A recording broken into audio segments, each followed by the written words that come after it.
published Thursday, August 15, 2019 at 6 p.m. by Jamie Dupree, Cox Washington Bureau. The race for president in the Democratic Party shrank on Thursday, as former Colorado Governor John Hickenlooper announced that he was ending his long-shot bid for the White House, unable to get any traction in the polls and debates with his more moderate brand of politics. In almost every regard, this journey has been more exciting and more rewarding than I ever imagined, Hickenlooper said in a video released by his campaign. Content continues below, although, of course, I did imagine a very different conclusion, Hickenlooper said with a smile.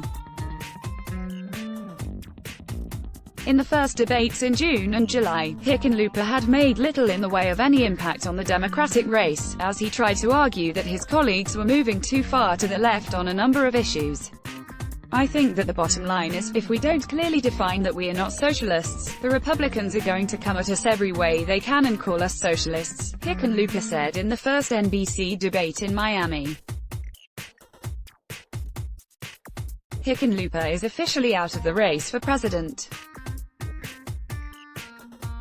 In his videotaped statement he says he will give a run for Senate. Some serious thought? Eliza Collins, at Eliza Collins 1, August 15, 2019. Hickenlooper repeatedly tried to break through in the debates with that more moderate message.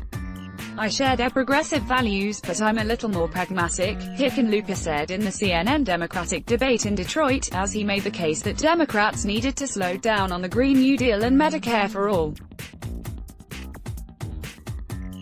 Last year Democrats flipped 40 Republican seats in the House, and not one of those 40 Democrats supported the policies of our frontrunners at center stage, Hickenlooper said at the CNN debate, as he criticized major changes in healthcare proposed by Bernie Sanders, Elizabeth Warren, and others. You might as well FedEx the election to Donald Trump, Hickenlooper said at the CNN debate.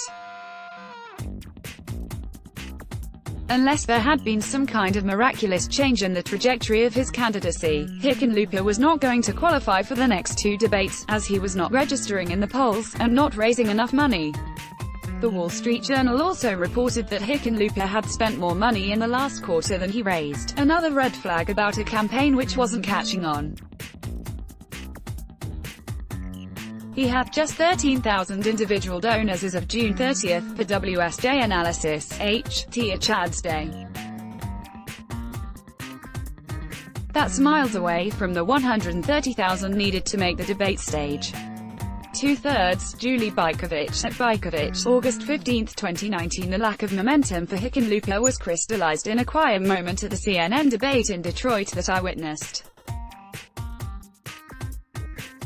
After participating in the first night of the CNN debate, Hickenlooper arrived at the press filing center the next morning to do interviews, but he attracted little in the way of attention from reporters as he walked through the workspace with an aide. After chatting with former Virginia Governor Terry McAuliffe, Hickenlooper Saturday down at a press table to watch experts on CNN go over the first debate night. As he Saturday and watched the TV, his name wasn't mentioned for almost 15 minutes. To have candidates drop out at this point in the race for president is nothing unusual. It was happening 4 years ago at this time in the GOP race as well. Let's block ads. Why?